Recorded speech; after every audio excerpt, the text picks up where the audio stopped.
Hello friends, welcome to Knowledge Universe. दिनैनि बे video सावरायगोन रायजो सोरखारनि सिङाव थानाय स्टेट लेजिस्लेचर एबा आयेन मण्डलनि सोमोन्दै। बे स्टेट लेजिस्लेचरखौ गाहायै मोनथाम बाहागोआव बाहागो खालामनाय जादों। बेफोर जाहैबाय लेजिस्लेटिव एसेम्बली बिधान सभा, लेजिस्लेटिव काउन्सिल बिधान परिषद आरो गभर्नर एबा रायजो बेंगिरि। बे लेजिस्लेचरनि सिङाव थानाय बिधान सभा, बिधान परिषद आरो रायजो बेंगिरियानो गंसे रायजोखौ सालायो। बेनि सिङाव थानाय माखासे नेमखान्थि आरो हाबाफारिफोरखौ मावफुंनायाव मदद खालामो। बेनिखायनो बेयो जोबोद इम्परटेन्ट जायो। एग्जामफोरावबो बेनिफ्राय गोबां कुइसन्स फैनायखौ जोङो नुनो मोनो। जेरैहाय जोङो मिरुनि पार्लियामेन्टआव बे पार्लियामेन्टखौ मोनथाम बाहागोआव खालामनाय जादोंमोन। लक सभा, रायजो सभा आरो प्रेसिडेन्ट, बे मोनथाम बाहागो खालामनाय जादोंमोन। आरो बेनि सोमोन्दै अलरेडि सिगांनि भिडिअआव सावरायनाय जाबाय। नोंथाङा बे भिडिअखौ नायाखैबा नायनानै ला। नोंथांनि जा लकसभा, रायजो सभानि गेजेराव डाउटफोर दंमोन बेयो क्लियार जागोन। आरो दिनैनि भिडिअआव जोङो बिधान सभा, बिधान परिषद आरो रायजो बेंगिरिनि सोमोन्दै डिटेल्सआव सावरायनाय जागोन। बेनिखायनो इम्परटेन्ट जागोन भिडिअआ, नोंथाङा जोबजासिम नाय। लोगोसे हायोबा नोंथांनि लोगोफोरनो बे भिडिअखौ शेयार खालामनानै हो। फैदो बिदिबा दिनैनि बे भिडिअखौ जागायनि। स्टेट लेजिस्लेचर, बेनि बाहागोफोरा जाहैबाय लेजिस्लेटिव एसेम्बली, जायखौ जों बिधान सभा होननानै बुङो, लेजिस्लेटिव काउन्सिल, जायखौ जोङो बिधान परिषद होननानै मिथियो, बेनि उनाव गभर्नर, रायजो बेंगिरि। दिनैनि भिडिअआव अनलि बे लेजिस्लेटिव एसेम्बली आरो लेजिस्लेटिव काउन्सिल बेनि सोमोन्दै सावरायनाय जागोन। बे गभर्नर आरो प्रेसिडेन्टनि थाखाय गुबुन मोनसे भिडिअ लाबोनाय जागोन। बे भिडिअखौ नोंथांमोना नायबानो जाबाय, मानोना बेखौ एक्सट्राय खालामनाय जादों। बिनिबो माखासे हाबाफारिफोर थायो आरो बे गोनांथि हाबाफारिफोरनि सोमोन्दै गोबां एग्जामफोराव फैनायखौ नुनो मोनो। बिदिबा नैबेयाव नट होनानै दोनदों, as of January 2020 6 states have a state legislative council: Andhra Pradesh, Karnataka, Telangana, Maharashtra, Bihar and Uttar Pradesh. बेयाव बुंदों जोंनि 2020नि खारि बायदियै जोंनि भारतआव माने नैबेयाव सिगाङाव नोंथांमोना लेजिस्लेटिभ एसेम्बली आरो लेजिस्लेटिभ काउन्सिल बेनि सोमोन्दै मिथिनाया गोनांथिग्रो। दा जोंहा भारतआव ओरैबायदि खायसे रायजोफोर दङ जायफोराव बे मोननैबो हाउसआ थायो, लेजिस्लेटिभ एसेम्बली आरो लेजिस्लेटिभ काउन्सिल, जायखौ जोङो बिधान सभा आरो बिधान परिषद होननानै बुङो। नाथाय गासैबो रायजोआव बे मोननैबो हाउसआ थाजोबा। बिदिबा बबे रायजोआव थायो होनबाथाय नैबेखौनो बुंदों, बेयाव गासिबो रायजोआवनो बे लेजिस्लेटिभ एसेम्बलीया दंखायो, जायखौ जोङो बिधान सभा होननानै बुङो, बेयो दंखाजोबो। नाथाय गासिबो रायजोआवनो बे बिधान परिषदासो गैजोबा। दायो जायफोर रायजोआव बे बिधान परिषद दङ एबा बिधान सभा आरो बिधान परिषद मोननैबो दङ, बेफोर रायजोफोरा जाहैबाय आन्ध्र प्रदेश, कर्नाटक, तेलेंगाना, महाराष्ट्र, बिहार आरो उत्तर प्रदेश। बेनिखायनो बे 6टा रायजोखौ बाइ कमारियेल लेजिस्लेचर स्टेट होननानै बुंनाय जायो। बेयो एग्जामाव गोबां बार फैनायखौ जोङो नुनो मोनबाय। माने बबे स्टेटफोरा, रायजोफोरा बाइ कमारियेल लेजिस्लेचर गोनां होननानै बेबायदि कुइसन्स फैनायखौ नुनो मोनो। बेनिखायनो बेयो जोबोद इम्परटेन्ट। बेनि उनाव जायफोराव अनलि लेजिस्लेटिभ एसेम्बली एबा बिधान सभा दङ, बेफोरबायदि रायजोखौ जोङो इउनिकमारियेल लेजिस्लेचर गोनां होननानै मिथियो। बेखिनियामोन। दायो लेजिस्लेटिभ एसेम्बली, जायखौ जोङो बिधान सभा होननानै मिथियो, बिधान सभा गोसोआव लाखिबानो जाबाय। बेनि उनाव बेखौ जोङो लवार हाउस होननानै मिथियो आरो बेयो मोनसे टेम्परारि बडि। जेरै मिरुआव लकसभाखौ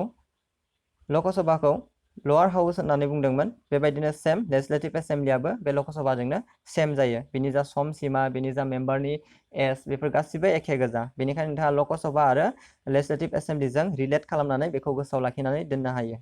बेयो मोनसे टेम्परारि बडि। बेनि उनाव बेयाव बेसेबां सिट्सफोर थानो हायो होनबाथाय मेक्सिमाम 60निफ्राय 500नि सिङाव थानो हायो। नाथाय मोननैसो स्पेसियेल रायजोफोर दङ, जेरै मिज'रामफोरबायदि, बेफोराव गोबां खम, माने 60निख्रुइबो खम बे लेजिस्लेटिभ एसेम्बलीनि सिट्सफोर दङ। दायो लेजिस्लेटिभ एसेम्बलीनि मेम्बार जानो थाखाय माबायदि क्वालिफिकेसन थानांगोन बुङोब्ला, बेयो सासे सिटिजेनशिप जानांगोन, इन्डियानि, भारतनि नोगोरारि जाथारनांगोन। बेनि बैसोआ 25 बोसोरनि सिं जानो मोननाय नङा। मानोना लेजिस्लेटिभ एसेम्बली एबा बिधान सभानि सोद्रोमा जानो थाखाय सासे सुबुङा 25 बोसोर जाथारनांगोन। बेनि उनाव जा सम सीमा दङ बे लेजिस्लेटिभ एसेम्बलीनि, बिधान सभानि, बे जाहैबाय 5 इयार्स। माने जोङो बे लेजिस्लेटिभ एसेम्बलीनि गेजेरजों, बे लेजिस्लेटिभ एसेम्बलीआव बिजाथिफोरखौ जोङो डाइरेक्ट, माने बेयाव डाइरेक्ट भट सोलियो। डाइरेक्टलि जोङो मानसिफोरानो थांनानै गावबा गाव मोजां मोननाय केन्डिडेट्सफोरखौ, बिजाथिफोरखौ सायख'नानै बिथांमोनखौ सायख'नानै हरो। बेबायदि डाइरेक्ट इलेक्सन बेयाव जायो, जेरै लकसभायाव जायो। बेयाव जेनेरेल इलेक्सन होननानै बुङो, जोङो बयबो बाहागो लानो हायो सुबुङा डाइरेक्टलि।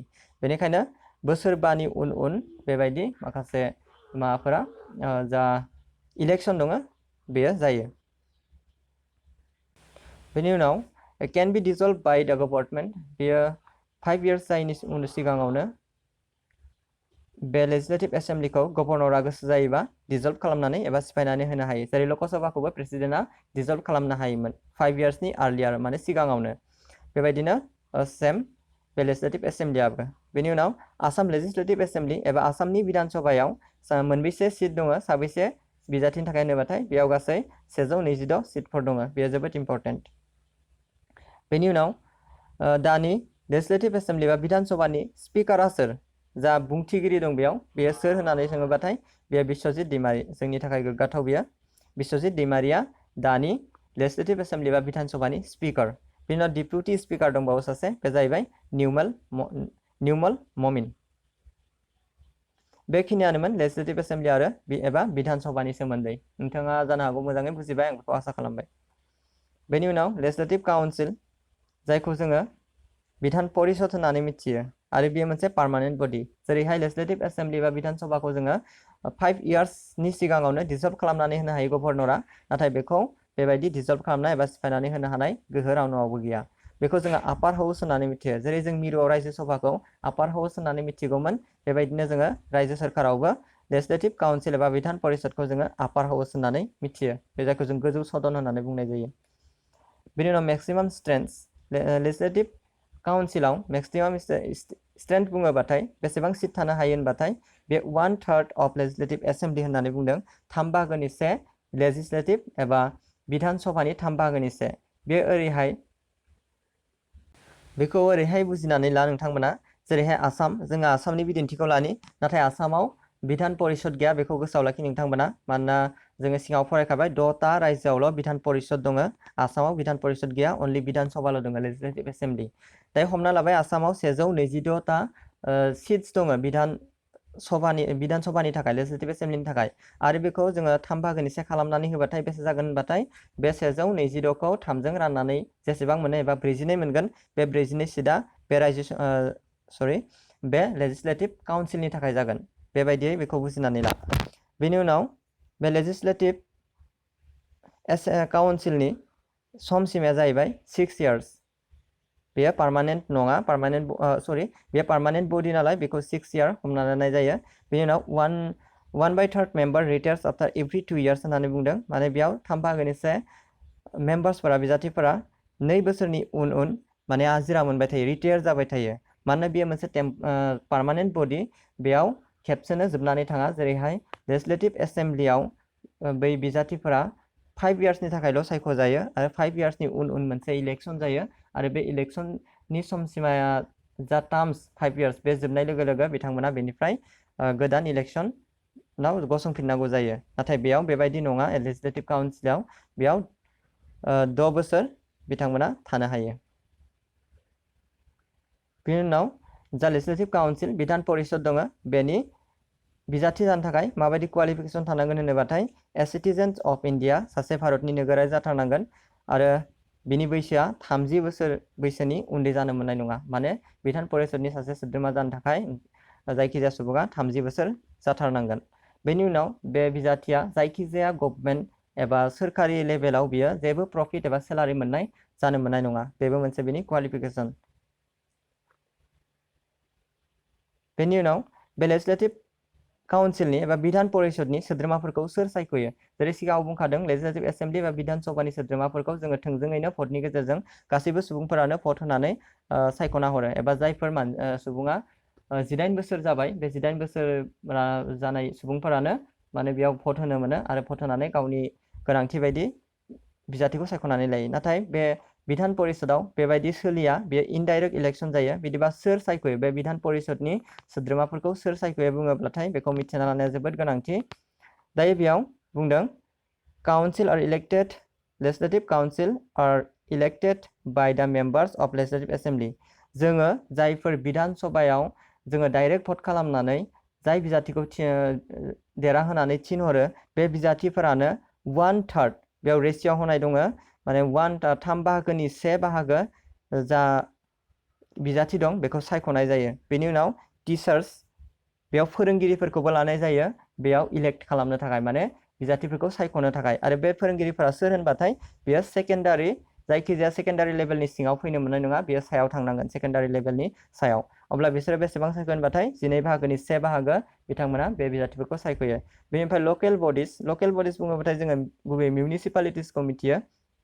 बे मिउनिसिपालिटिसफोरनि जा सोद्रोमाफोर दं बिथांमोनाबो 3 बाहागोनि 1 बे बिधान परिषदनि सोद्रोमाफोरखौ सायख'यो। बेनि उनाव इउनिभार्सिटि ग्रेजुवेट, जायफोरा 3 बोसोर ग्रेजुवेट लानानै इउनिभार्सिटिनिफ्राय ग्रेजुवेट जाबाय, बिथांमोनाबो 12 बाहागोनि 1 बे बिधान परिषदनि सोद्रोमाफोरखौ सायख'यो। बेनि उनाव गभर्नरा थोंजोङै 6 बाहागोनि 1 बिजाथिफोरखौ सायख'नानै हरो।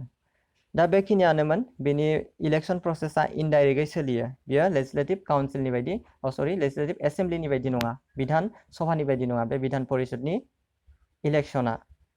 दा बेखिनियावनोमोन, दिनैनि भिडिअ'आ बेखिनियानोमोन। नोंथांमोना लेजिस्लेटिभ एसेम्ब्लि आरो लेजिस्लेटिभ काउन्सिलनि सोमोन्दै जानो हागौ मोजाङैनो एसे बुजिनानै मोनबाय, आं बेखौ आसा खालामो। दायो नोंथांमोना भिडिअ'खौ नायनानै मोजां मोनदोंबा लाइक, शेयार आरो साबस्क्राइब खालामना हो। आरो बेनिनो बे लेजिस्लेटिभ एसेम्ब्लि, लेजिस्लेटिभ काउन्सिल, रायजो सभा आरो लकसभानि सोमोन्दै आङो MCQ कुइसन्स लानानै फैगोन मोनसे भिडिअ'। नोंथांमोना गासैबो बे थियरि टाइपनि भिडिअ'खौ नायनानै लाग्रो आरो बे थांनानै बेखौ प्रेक्टिस महरै इउज खालामबानो जाबाय। MCQखौ नोंथाङा नायबानो जाबाय नोंथाङा मोनबेसे बेबायदि नोंथाङा माबायदि कनसेप्ट लानानै बेखौ खालामनो हायो। दायो बेखिनियानोमोन। Thank you.